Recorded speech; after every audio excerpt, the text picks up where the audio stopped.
Hi, everyone. Thanks so much for being here.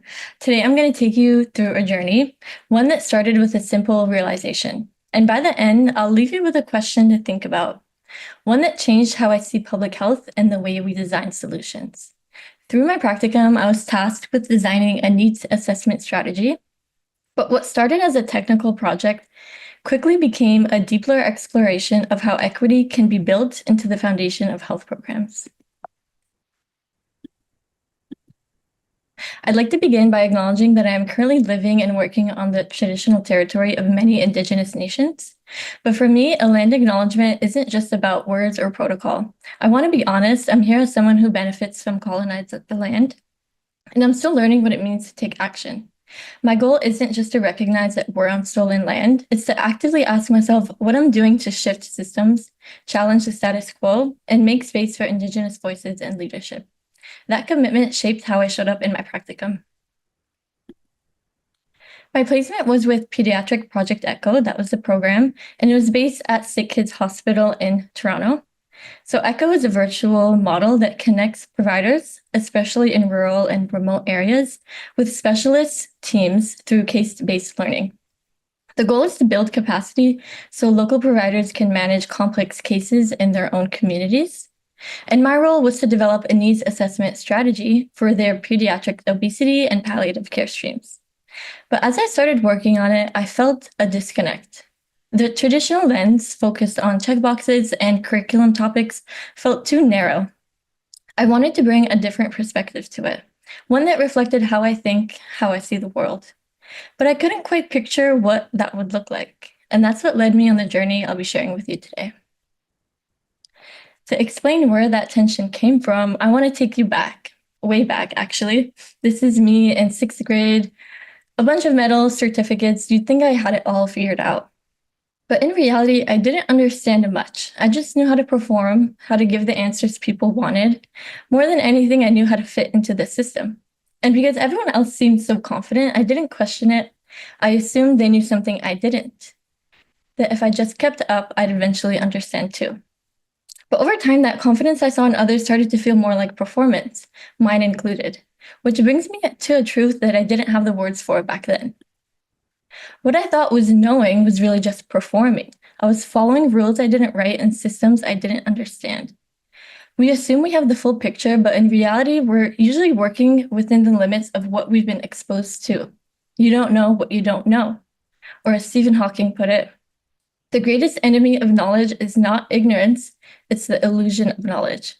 And once I started seeing this theme clearly in my life, it changed how I approached everything, especially my needs assessment strategy. So by the end of January, I was still in the brainstorming phase, trying to figure out what this strategy could even look like. I didn't just want to identify gaps, but I wasn't really sure what I did want. Then one day, during an ECHO conference that I was invited to, someone on the panel, someone with a lived experience, said something that cracked it open for me. You can't have patient-centered care without the patient. That one line just landed. Because even in a space as progressive as ECHO, patient voices weren't really part of this specific pediatric program. So at the next meeting, when I could, I said out loud, what if we included patients and families in the needs assessment? The response was a little cautious, ethics approvals, tokenisms, all real concerns, but I couldn't let it go. Why do systems so often stop us from doing something we already know is right? And what is my role in this? That question didn't go away. It started to follow me into meetings, into reflections, and into the frameworks I was supposed to use. And that's when I came back to this image. You've probably seen it before: equality, equity, and justice. It shows up in a lot of public health and education spaces, and for good reason. But even this framework got me thinking a bit deeper. I started wondering, who isn't even at the game? Who decided this was a game worth watching in the first place? And what if the whole setup, the way we measure, define, and respond to needs, wasn't actually built with everyone in mind? These questions didn't give me answers right away, but they stirred something in me, and I began to see the strategy less as a deliverable and more as a tool, not just to assess needs, but to reflect values that felt more honest and more human. At this point, I was still in the thick of it. I wasn't sure where the strategy was going. I didn't want it to be a checkbox. I wanted it to be a spark. Then one afternoon during a check-in meeting with my professor, Mira, she asked me something that caught me off guard. She said, any one of us could write a needs assessment and it would be completely different. So what's your framework behind it? I just sat with that because up until that point, I hadn't really thought about it like that. I was focused on what to include, what to ask, but not why. That's when the work started to feel different. It became clear to me that designing a needs assessment isn't just about gathering information. It's about deciding what counts as information, what we ask, who we listen to, and how we interpret what we hear. None of that is neutral. It all reflects what we value. That's when I decided to really lean into a mixed methods approach. If I relied just on surveys, I'd miss the nuance, and I really wanted to leave room for the unexpected. On the surface, this strategy is about identifying gaps, what topics need more attention, what challenges providers are facing. But for me, it became a way to center what often goes unseen. I wanted this to be a tool that shifts whose voices carry weight, a tool that invites new ideas and honest collaboration. I didn't just want to assess what was missing, I wanted to help imagine what could be built. So if this tool was meant to create space, the next question became, who are we making space for? These are the groups that the strategy was designed to engage. The strategy was built to reach a mix of voices, current ECHO participants, those who've registered but never attended, and providers in northern and remote areas. I also looked to include other ECHO programs for ideas, as well as partner colleagues for curriculum insights. Ronald McDonald House Charities was included for their unique perspectives and potential for collaboration with the team.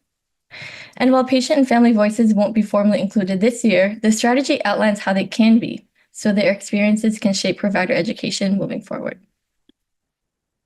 So after all the questioning, the conversations, the rethinking, what did I actually create? The package is more than just a set of tools. It's a reflection of the mindset shift I had. I was starting to ask, what are we not seeing and who's not in the room?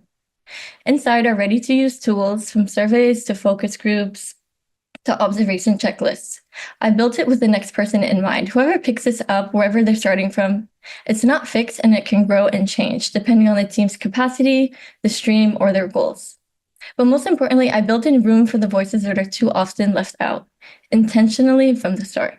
Because if we don't design for inclusion from the beginning, it rarely happens on its own. Looking back now, I realized that my confusion as a kid, that constant feeling of not quite knowing, wasn't a weakness.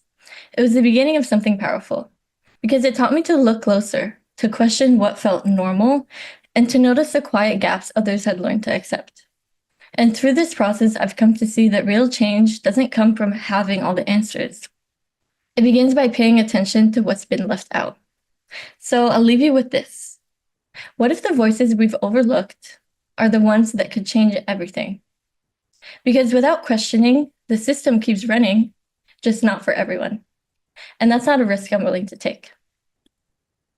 And that's everything for me. Thank you so much for listening and being part of this conversation. And I want to thank my supervisors. We had a bit of a switch up. So Sen, Alicia, Riley, and Francis for all of their guidance. And I'd love to hear anyone's thoughts, questions, or reflections on how this might relate to your own work or practice. Thank you.